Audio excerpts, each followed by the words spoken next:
Hello, everybody. Welcome into GSMC's Down by Contact Sports Podcast. I am your host, Jeremy Lapidus. Today is Wednesday, April 2nd. Hope everybody's having a great day so far. We have a lot to get into today. We talked a little bit about the owners meeting yesterday. Today, we're going to do a whole deep dive into it, not just the tush push, but everything that went on in there, the new rules that got passed, what got tabled, and what we might expect to have these rules change in the NFL this year. A couple massive contracts given out over the last couple of days in the MLB, including Garrett Crochet, Jackson Merrill, and Ketel Marte, all getting over $100 million from their teams, respectively. Of course, every Wednesday, we do our NBA power rankings. We'll do that as well as a whole bunch of other NBA topics with Jokic and Curry going off last night, as well as Carmelo Anthony being selected to the Hall of Fame. But before we get into any of that, remember, if you would like to be an even bigger part of the show than you already are, all you need to do is go to gsmcpodcast.net. Or if you're on YouTube, you can use that super chat feature. If you do either of those two things, a message should pop up on the bottom of the screen for you, me, and everybody else around the world to see. If you do have a burning question about sports, anything at all that you would like to ask, go ahead and throw that in the comments. Throw it in the chat. I will get to it as soon as I possibly can. I appreciate everybody so much for sticking around, talking some sports with me here on a beautiful Wednesday, April 2nd. But like I was saying, we are going to get a little bit here into our NFL owners meetings. There was a lot that came out in the NFL owner meeting, but the most important ones, at least for the NFL-wide situation, were the rule changes. And there were a couple of major ones, a couple of minor ones. We're going to focus on the big topics that changed from the owners meetings. We're going to start off with the kickoff. The kickoff is something that has been a big issue in the NFL for a while at this point. They've been trying to figure out how to make it safer, which is why we've seen them go to this new dynamic kickoff format that we've seen in a bunch of spring leagues, including the UFL, as the NFL continues to kind of test, not officially, but use the UFL as this testing ground for some new rules. They had this kickoff already. I was a fan of it last season in the NFL. They're still going to remain with those dynamic kickoffs, but really one of the reasons that they switched to the dynamic kickoffs, aside from safety reasons, is because they wanted to make it so that there would be more returns. So to do that, they moved the touchback from the 25 to the 30-yard line, set up a whole parameter so that we would get as many returns as we possibly could. And in the beginning, it looked like it was working, and it still worked. We got a lot more returns than we were used to getting in the last couple seasons. But as we settled in, kickers and teams decided, hey, it's fine. They can start at the 30-yard line. So to once again help to make the kickoff a more exciting play as opposed to just an automatic touchback, they have moved the touchbacks from the 30-yard line now to the 35-yard line. Now, we're going to have to wait and see how much this is going to affect, because this is a huge advantage for offenses on touchbacks now, right? We talk about the 40-yard line being a crazy penalty. Right now, with the way that kickers are, there's a lot of kickers out there that can hit these 60, 65-yard field goals. Not as many of them that can make 65, but kickers that pretty consistently can hit from 60 yards out. A 60-yard field goal, you just need to get to the 43-yard line of the other team. That's all you need to get to, right? You need to get to the opponent's 43-yard line. You start on your own 35, that is just 22 yards to get into field goal range. That is a lot easier than 27, and even there, we saw a lot of field goals last year. We saw a lot of drives, a lot more aggression on fourth downs because the field position wasn't as bad because these were touchbacks. But the question does continue to go, how far until NFL teams start to get a little iffy on it? Once they hit the 40-yard line, they're going to have to change those penalties, because then the penalties are the same as the touchback, right? Right now, the difference between kicking it out of bounds and kicking it over the end zone is 5 yards now.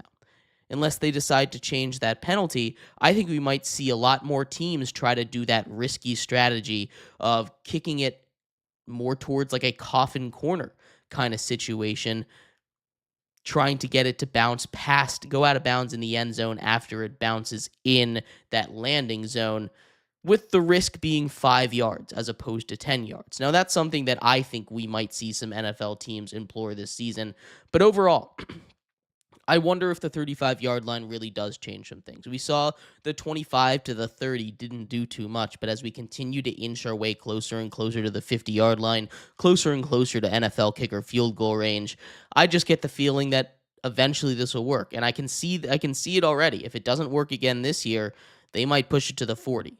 I can't see him pushing it past the 40, and even the 40 seems a little bit crazy. The 35 is pretty far out already.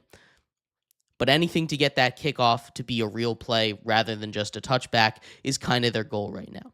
So that's one of those minor rules that was moved. Another minor rule that has changed is the playoff overtime rules now apply in the regular season. It still doesn't fix my biggest issue with the regular season overtime, which is the fact that there can still be ties. But the overtime rules in the playoffs now apply in the regular seasons. For those who are unfamiliar with it, the playoff overtime rules basically just let each team have a possession. Touchdown or no, each team has one possession. It still would be a tie. It's still 10-minute overtime periods would be a tie if it were still tied at the end of that first overtime, which is my biggest issue. I'd like to see them implement some kind of, not really a shootout, because I know the NHL fans don't really love shootouts anyway, but some shootout style kind of thing in the NFL. Maybe you get kickers to do a long field goal kickoff or something. That could be a little bit of fun there at the end of the end of the game. But a lot of people would not be a big fan of that, leaving it all to the legs of the kickers.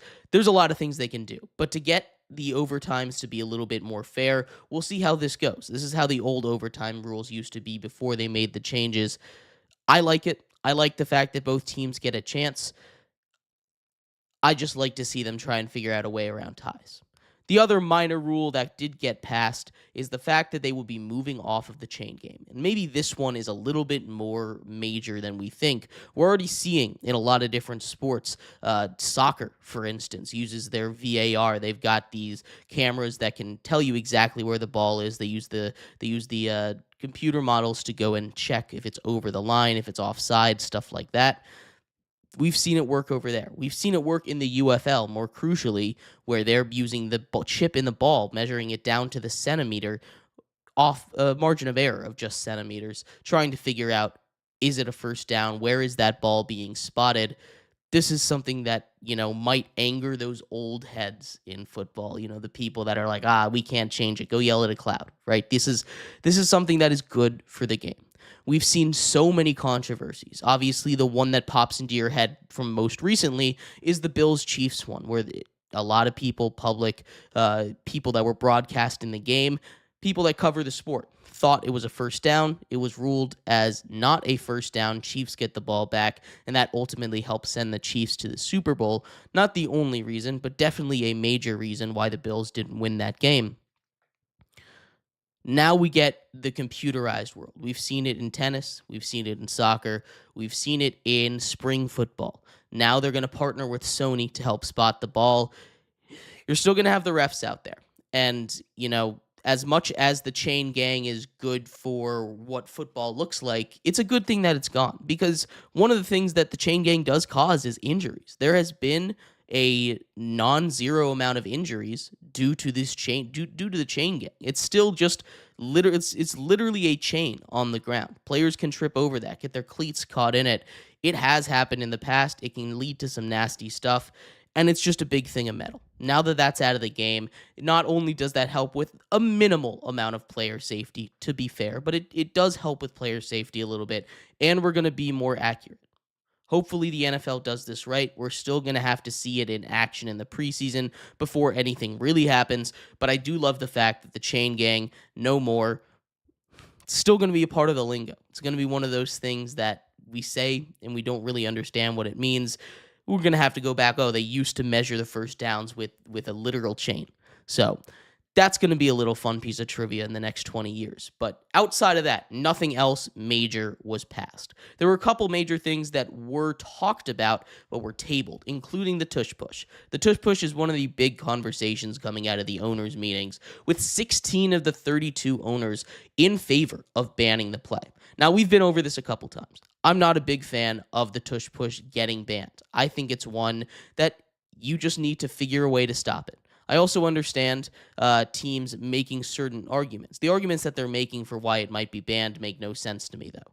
The fact that it causes player injuries, there's been nothing to prove that injuries are caused from that play. There were 0 injuries last season in an NFL study, absolutely nothing from that. It doesn't affect the pace of play. The one reason I've seen that makes me understand why teams might not like it, it's not the one that the teams are going with, but it's the fact that you can't push defensively. And sure, it's one of those things where it's like, it's maybe a little bit of a gray area, but not every team can do it successfully. And because of that, this feels like a personal attack against the Super Bowl champion Eagles more than anything, as teams just need to figure out a way to either do it themselves or they need to figure out a way to stop it. And that is a lot easier said than done, but it's not something that calls for a ban, because 10 years from now, the Eagles are not going to be nearly as good at this play as they are right now. But the final one, and one of the more interesting ones that came out during the NFL meetings today, is the fact that the Lions proposed the new seeding for the NFL playoffs. It doesn't take away the automatic qualification that comes with winning your division. What it would take away is the automatic top 4 seeds. You would no longer be able to see those teams that come out winning their division at 9-8 have a home game to begin the NFL playoffs in the wild card round. Now you would go and you would just go by record. I'm a big fan of this. This is something that, again, it's going to make the old heads of football not very happy. And I can understand, right? It's been like this forever. But that's not a reason not to advance. It doesn't affect it too much. Where I would draw the line is taking away the automatic playoff spot for the winner of the division. Kind of like they do in the NBA. It makes the divisions meaningless.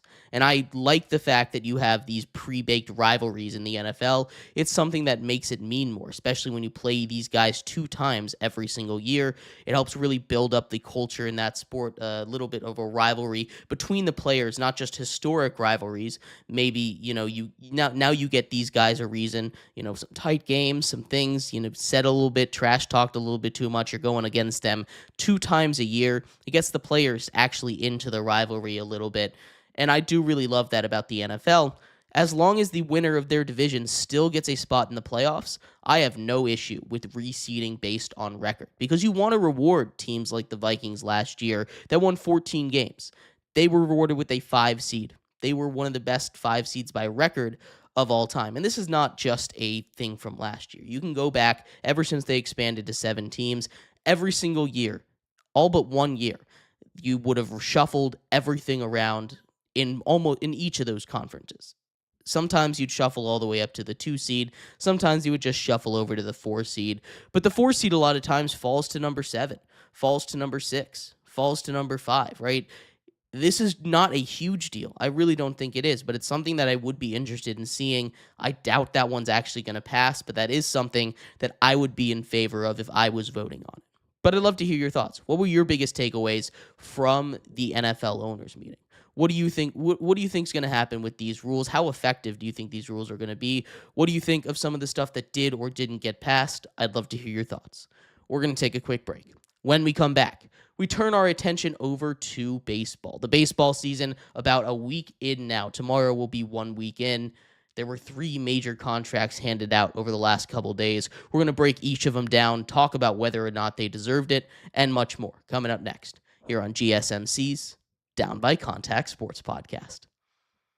I feel like I'm losing my mind. Is everybody in the world blind? Please, Lord, give me a sign, a sign. I feel like I'm losing my mind. Is everybody in the world blind? Please, Lord, give me a sign, a sign.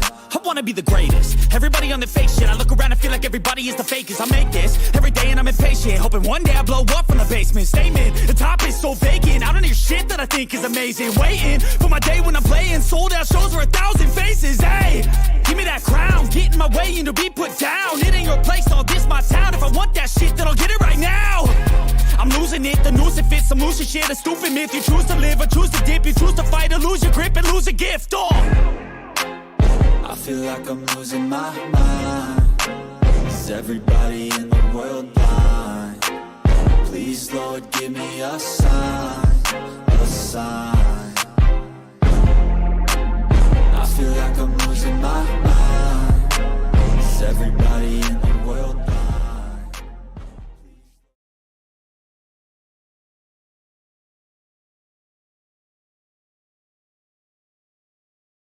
Welcome back to GSMC's Down by Contact Sports Podcast. I'm your host, Jeremy Lapidus.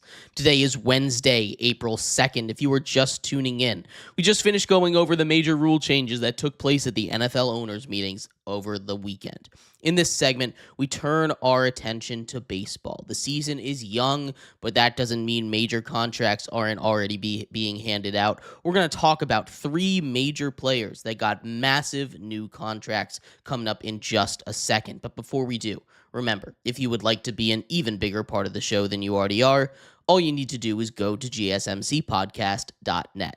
Or if you're on YouTube, you can use that super chat feature.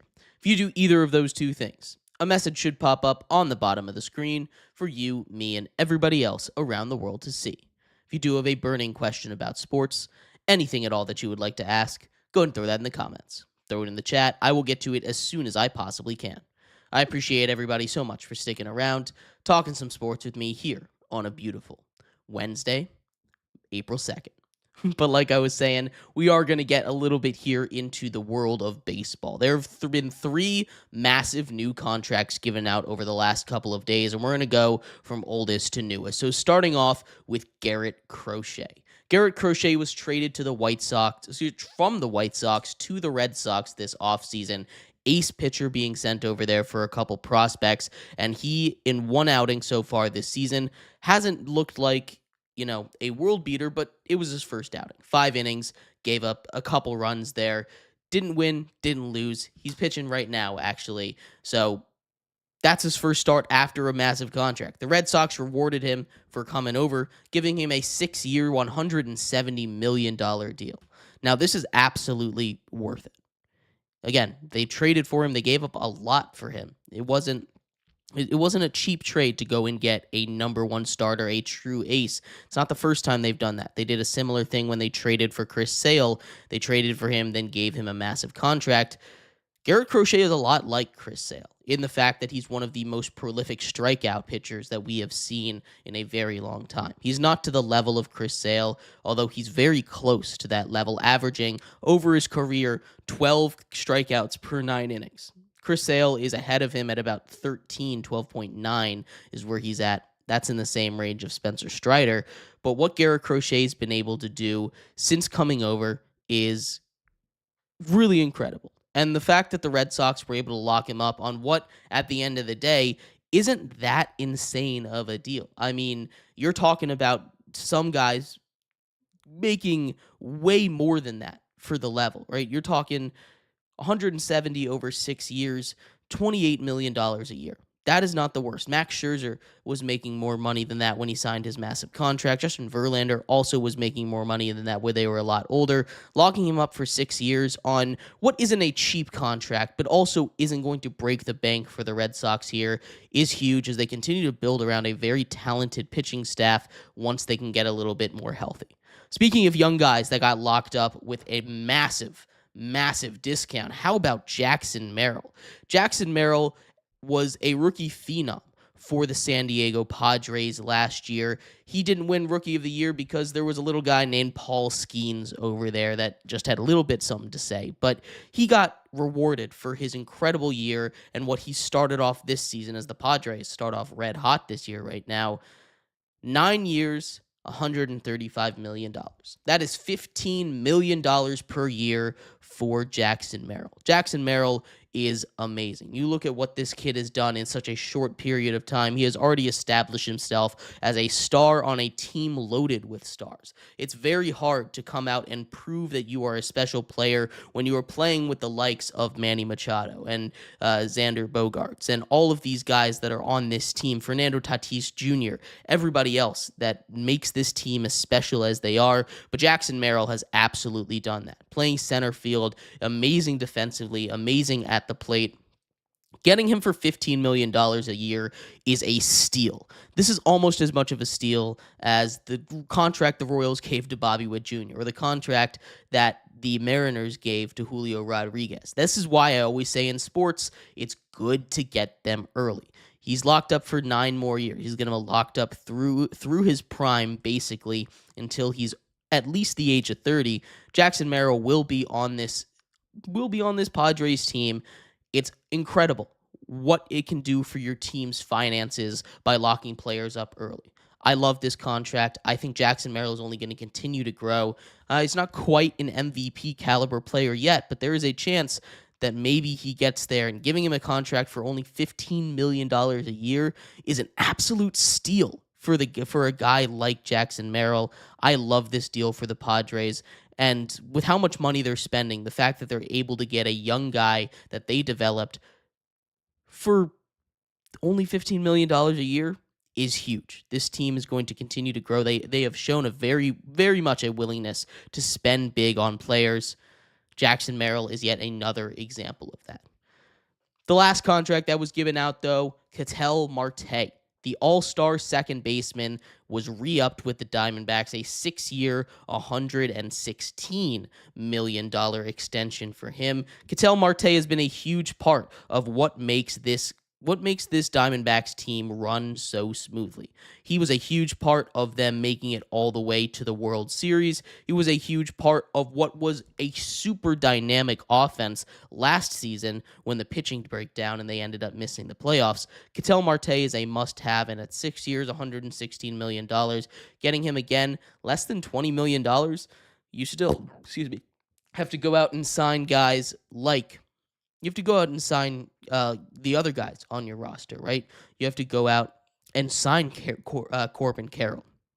You went out and spent a lot of money this offseason by going out and getting Corbin Burnes. This is a Diamondbacks team that is ready to spend money, keep this team together, try and get back to the World Series.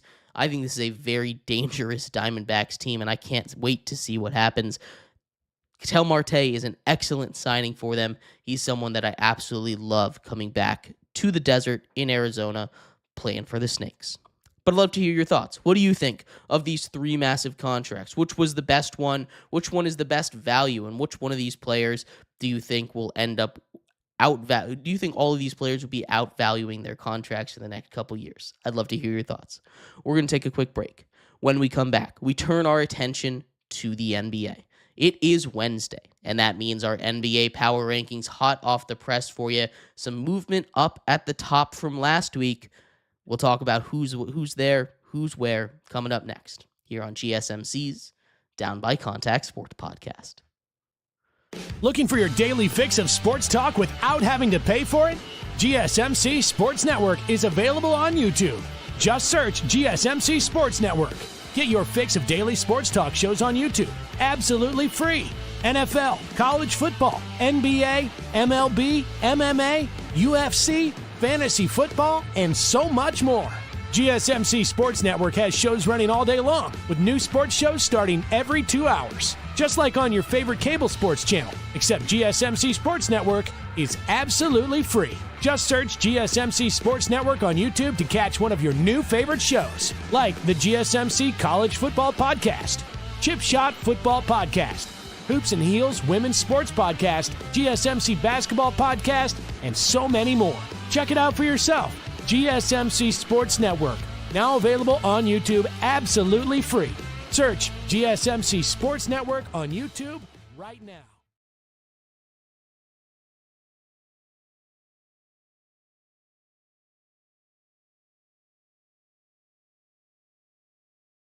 For the best and latest podcasts available anywhere, go to the podcast app on your cell phone and type in GSMC. to access free content-rich podcasts on health and wellness, book reviews, sports, entertainment, relationships, social media, movies, technology, finance, and even weird news. Subscribe and download the GSMC Podcast Network's family of shows, available everywhere podcasts are found.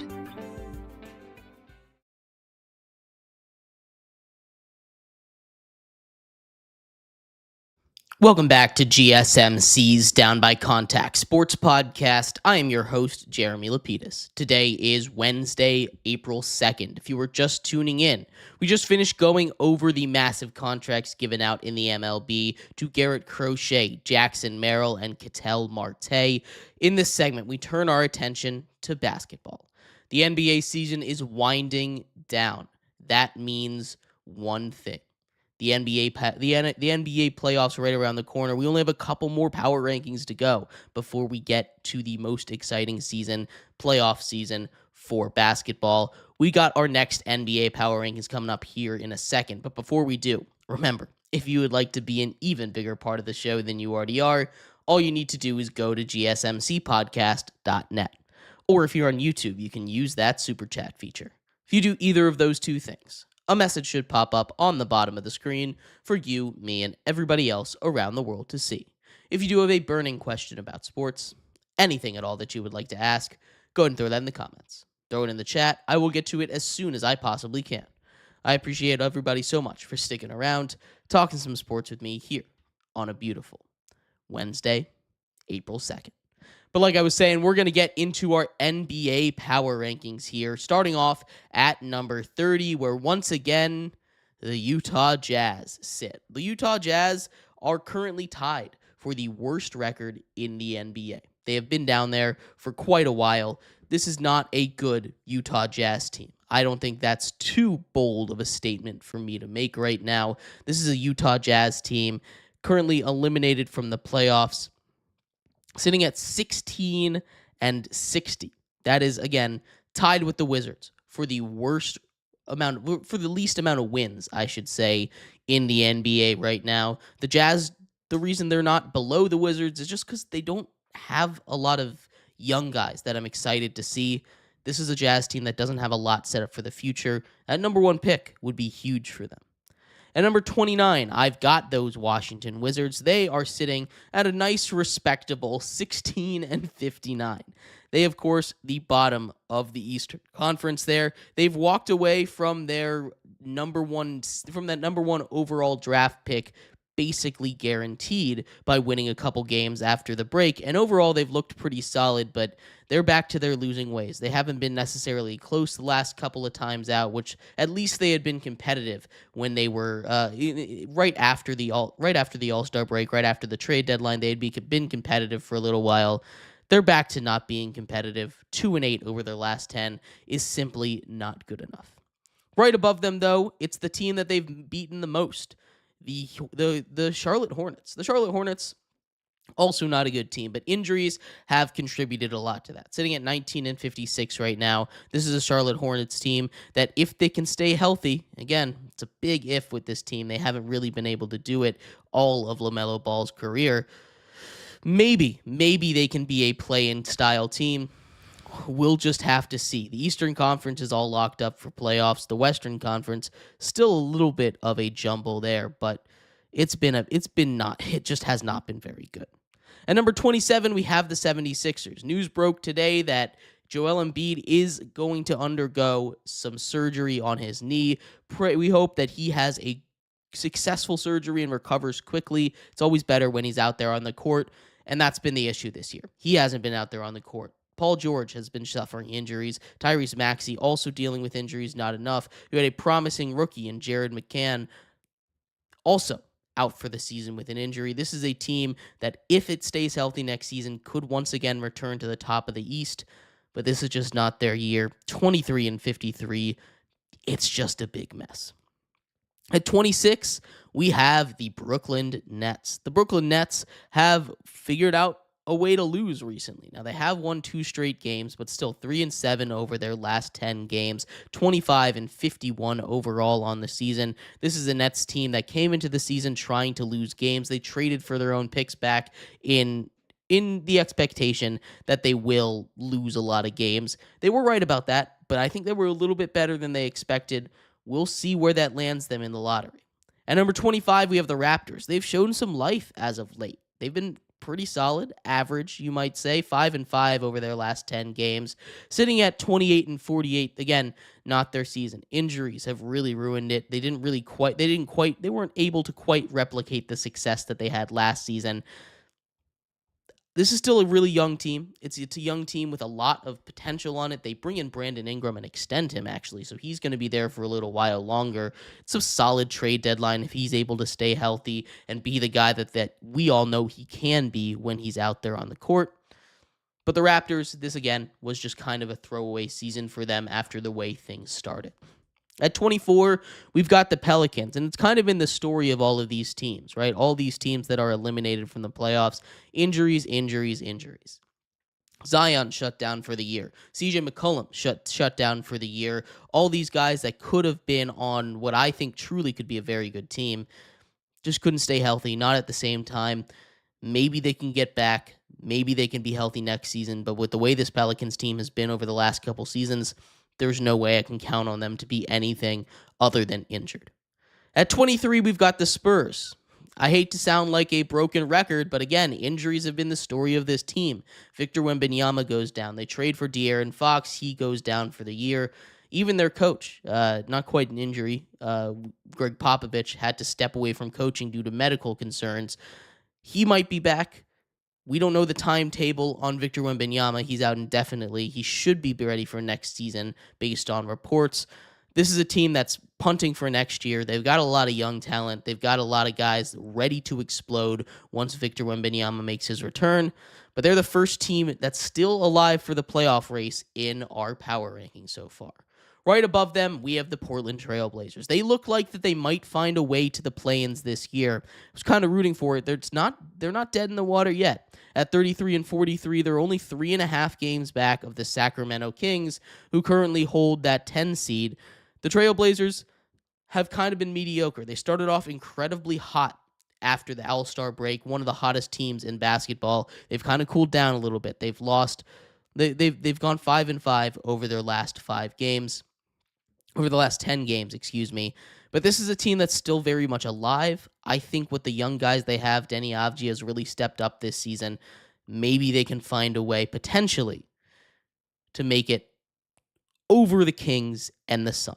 Speaking of the Suns are right here on number 21, right ahead of the Trail Blazers. They've lost 4 straight games. Kevin Durant is injured. That is brutal for them. He has been the engine that drives the success of this team. They are at the outside looking in right now as the playoffs are right around the corner, a game and a half back of those Sacramento Kings who hold on to that 10 spot. I think they've run out of gas, and this is a disappointing team if there ever was one. The Heat climb back a couple spots to number 20. They have locked their spot into the play-in. They're still in the race there. They're still going for seeding. They're 2 games back of the 7-seed Orlando Magic, so maybe they can find their way in there. But right now they also have to watch their back because the Bulls, who are really hot right now, they're only half a game back of the Heat right now. And the 9-seed, the 10-seed, we'll have to see what happens there. But the Heat have won 5 straight games after losing 10 straight games. Maybe they've figured out how to play with the team. It does take a little while, of course, to get used to players when you trade away the star player on your team. The Heat will figure it out in the playoffs. We'll see how far they can go. At number 19, we have those Kings, a team that's kind of been floundering of late, 3-7 in their last 10. They've lost 2 straight games now. I'm not sure they're going to hold on to their playoff spot. They do have the benefit of being able to stay steady with the Phoenix Suns, who also are losing a lot of games. But the Trail Blazers are the team to watch right now. The Sacramento Kings need to turn it on if they want to secure their spot in the play-in this year.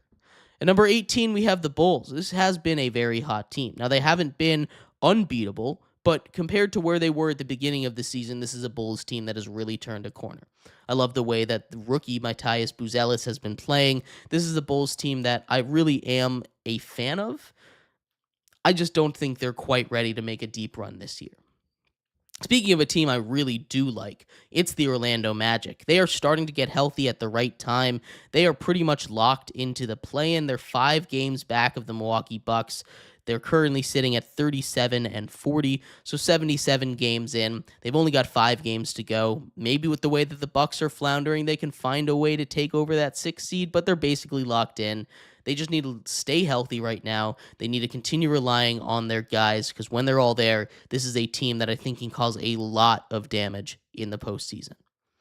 At number 16, we've got the Atlanta Hawks. The Atlanta Hawks have been red hot. They're tied dead even with the Orlando Magic, but they have been hot right now. Trae Young playing great basketball. This is a team that built really around what I thought was kind of a weak trade deadline and really turned it around.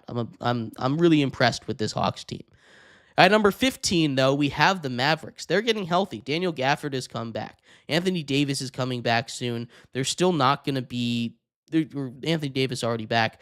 This is not necessarily a Mavericks team that's going to make heads roll, but this is a Mavericks team that if they get the right matchup could be dangerous in the West. Right now, at that 9 seed, they're not going to catch up to the Clippers. They're 6.5 games back of them. But you see them get the 8 seed against the Thunder. Could be interesting. We'll have to see what happens. The Bucks are here at number 14, and they're floundering a bit. Obviously, losing Dame is a huge loss for them. Giannis is great, but he can't do everything on his own. When they get Bobby Portis back, that's going to be big. They need more depth in that front court.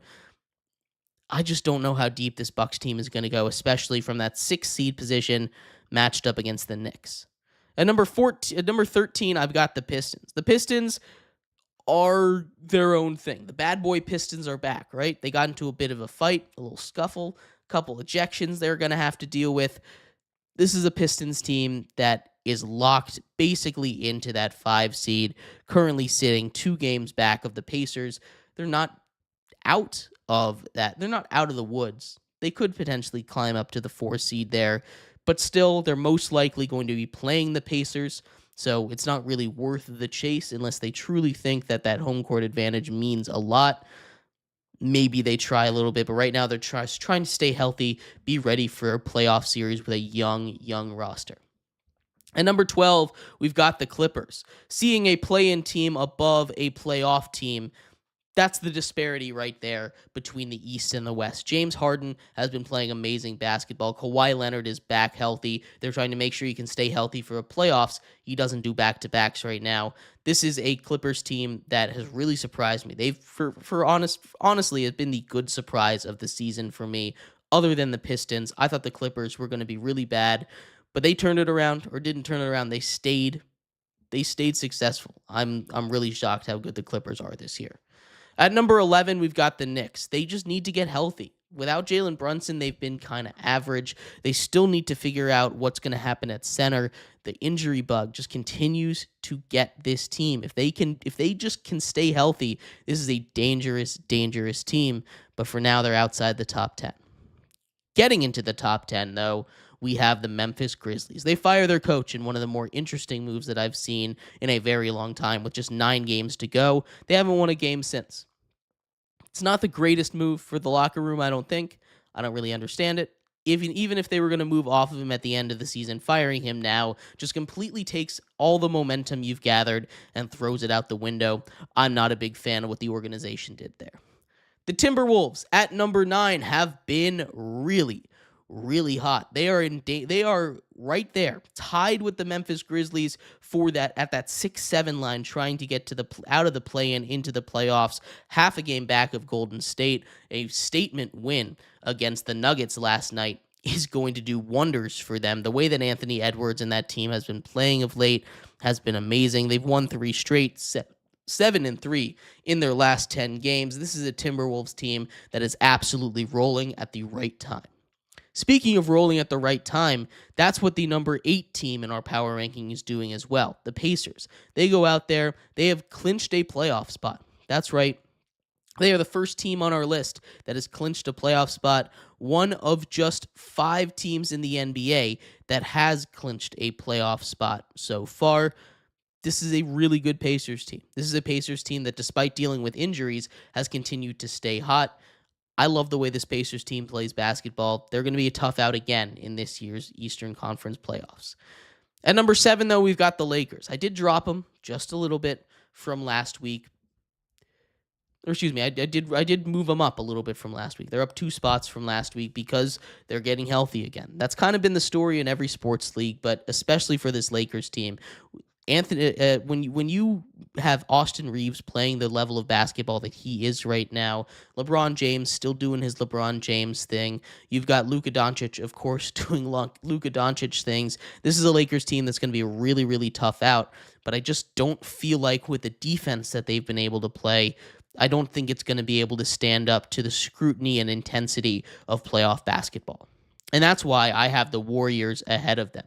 The Golden State Warriors have been everything they promised to be once they acquired Jimmy Butler and more. They have been amazing with him, and a statement win the other night with Curry dropping over 50 points, nearly setting the record for most threes made in a single game, with Jimmy Butler continuing to be an excellent co-star for him. When those two are on the court together, this Warriors team looks near unbeatable. We'll have to see how it looks in the playoffs, but I love this Warriors team right now. Getting into the top 5, we've got the Denver Nuggets. Despite Jokic dropping 61 points in a 61-point triple-double last night, they still ended up losing in double overtime. A brutal way to go out. But this is a Nuggets team that, as long as they have Jokic, is going to be hanging around that top 5 territory because he just is that special of a player. At number 4, we've got the Houston Rockets, a red-hot young Rockets team. They just lost a big game against the Lakers last time out, but still, this is a Rockets team that I do believe in a lot. They're a young team, so I don't know how deep they're going to go into the playoffs, but holding on to that 2 seed in the East, in the West, is really impressive for such a young team right now. We'll have to see how far they can go. But getting to the top 3, this one might be a little controversial, but I'm putting the Cavs here at number 3. There's nothing that the Cavs have done. They've been playing great basketball, right? They secured a 60-win season already, and while they haven't clinched that number 1 overall seed in the conference, they've basically got that locked up, right? At 60-15 with just 7 games to go, they've got a 4-game lead on the Celtics, but I just don't think they're playing as well as the Celtics right now, so I had to drop them down 1 spot because I have the Celtics at number 2. You talk about a team clicking. This is a team that is in real danger, or there's a real threat, I should say, to take that top spot in the East. You thought the Cavs had it locked up, but the Celtics are right there. We forget so easily that they were one of the best teams that we've ever seen put together last year that steamrolled, I should say, to a championship, 9-1 over their last 10. They have won 9 straight games. They are the hottest team in basketball right now, or at least in the Eastern Conference. These Celtics are dangerous, and they are dangerous at the right time yet again. But of course, at number 1, the real hottest team in the NBA, the Oklahoma City Thunder. They're the only ones that have clinched their conference. They have won 10 straight games. They have won 63 games. They're sitting at 63-12 right now. This is a Thunder team that is young, hungry, and most importantly, dangerous. They have the MVP, Shai Gilgeous-Alexander, on their team, but this is going to be a really fun playoffs, and I can't wait to see. But once again, top 10 for you. Grizzlies at 10, Timberwolves at 9, Pacers at 8, Lakers at 7, Warriors at 6, the Nuggets at 5, the Rockets at 4, Cavs at 3, Celtics at 2, and the Oklahoma City Thunder sitting at 1. I'd love to hear your thoughts. What do you think of the NBA Power Rankings? Who's your top 5? Drop those in the comments. We're going to take a quick break. When we come back, we turn our attention over to the big day from yesterday in the NBA. Steph Curry, 50 points, nearly breaks the 3-point record. Jokic doing things we've never seen before, a 61-point triple-double. We'll talk about all of that and more coming up next here on GSMC's Down by Contact Sports Podcast.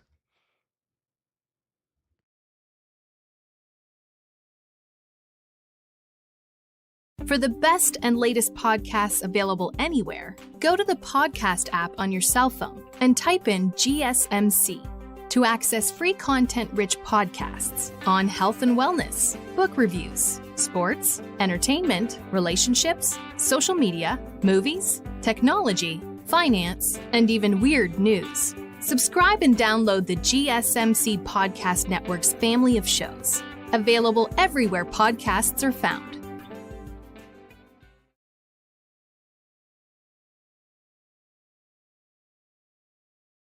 Looking for your daily fix of sports talk without having to pay for it?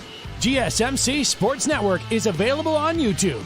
Just search GSMC Sports Network. Get your fix of daily sports talk shows on YouTube, absolutely free. NFL, college football, NBA, MLB, MMA, UFC, fantasy football, and so much more. GSMC Sports Network has shows running all day long, with new sports shows starting every 2 hours. Just like on your favorite cable sports channel, except GSMC Sports Network is absolutely free. Just search GSMC Sports Network on YouTube to catch one of your new favorite shows, like the GSMC College Football Podcast, Chip Shot Football Podcast, Hoops and Heels Women's Sports Podcast, GSMC Basketball Podcast, and so many more. Check it out for yourself. GSMC Sports Network, now available on YouTube absolutely free. Search GSMC Sports Network on YouTube right now.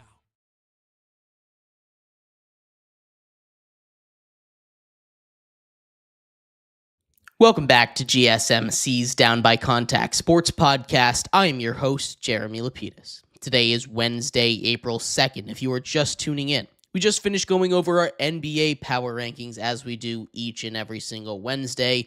In this segment, we turn our attention over to some more news from around the world of basketball, including Carmelo Anthony being named to the Hall of Fame, a first ballot Hall of Famer. We'll talk about him. We'll talk about the big nights from Jokic and Curry last night as well. But before we do, remember, if you would like to be an even bigger part of the show than you already are, all you need to do is go to gsmcpodcast.net.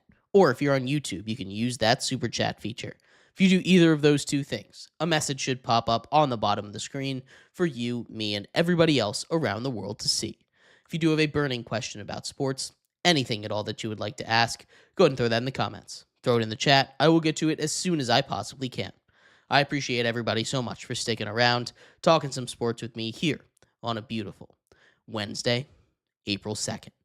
But like I was saying, we are going to get a little bit here into some more basketball news. Curry and Jokic show out last night. That is the best way I can put it for you here in simple words. Steph Curry could not miss in the first half of that game. Steph Curry drops 12 threes en route to a 52-point masterclass where they dominate that game, really. Steph Curry goes out, and once again, it shows why he is the best three-point shooter of all time. He goes out there and it looks effortless for him. It's one of those things that doesn't even make headline news anymore because he just seemingly does this every single time he steps on the court. He just doesn't miss. Steph Curry, incredibly special. We are witnessing greatness right now, but he wasn't the only one that saw greatness on the court last night. That was Jokic. Nikola Jokic, 61 10 and 10, a 61-point triple-double for the Joker, the best player on the planet right now, and it all came in a loss. A double overtime thriller, one of the best games we have seen all NBA season between the shorthanded Timberwolves and the Nuggets. This is one of those games that you could write a book about, right? Nikola Jokic comes into this game once again as the best player in basketball. And he is the thing that is keeping this team afloat. He just dominates start to finish. He finishes the game again with 61 points, 10 assists, and 10 rebounds. But they lose. This is now the third time in his entire career when Jokic has dropped more than 50 points. And he doesn't do it too often. You'd think he'd do it more because he's such a prolific offensive player. But he's only had 3 times in his career where he's passed the 50-point mark. 2 of them came this year, one against the Wizards, and this one, of course, where he dropped 61. But he's 0-3 the Nuggets are when Jokic drops 50-plus points in his career, which is wild to me. Generally, when a guy is putting out his career best in point totals or passing 50 points, this team generally wins. But the Nuggets can't get it done, seemingly, whenever Jokic is dropping 50-plus points. 0-3 in his career there. But this game's bigger story, it seemed, was the crazy ending to it. There were a couple opportunities for the Timberwolves to end it. In regulation, there were a 3 double coverage, did not quite go. In overtime, very similar situation. Tie game, Timberwolves had the shot, a 3 did not go. In double overtime, though, we had a very weird sequence. The Nuggets were up by 1 point. Westbrook gets it on a fast break, misses a layup.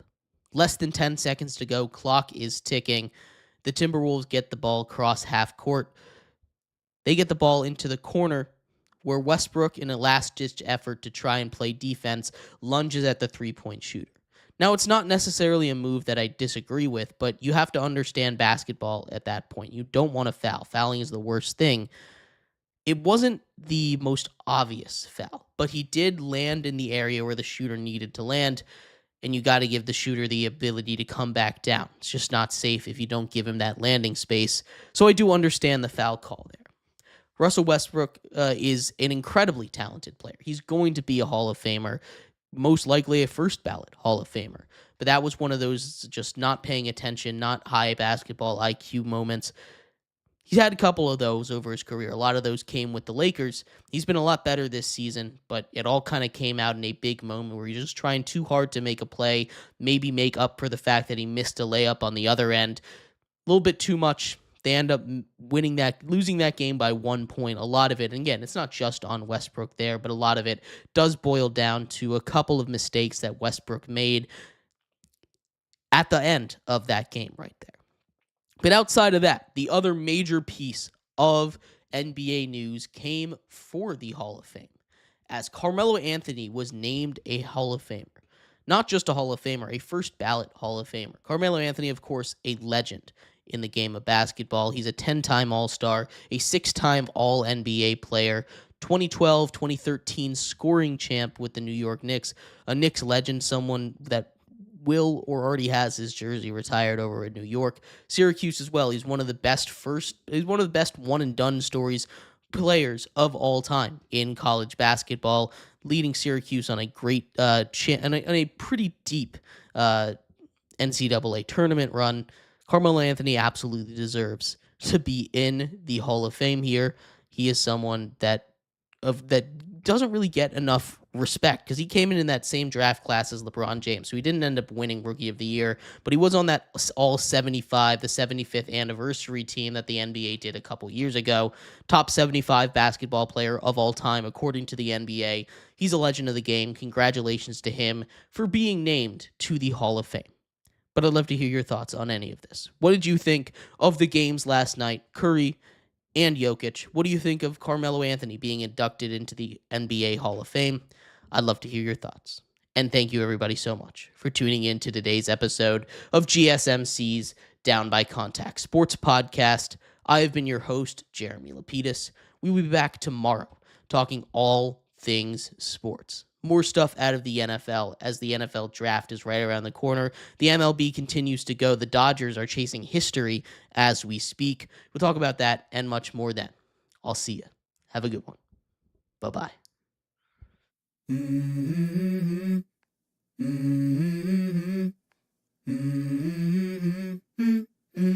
Let's go. I wake up to a little bit of drool on my pillow, feel like it's gonna be a bad day. Yeah, I'm tired of shit, and the coffee ain't hit yet, damn ain't that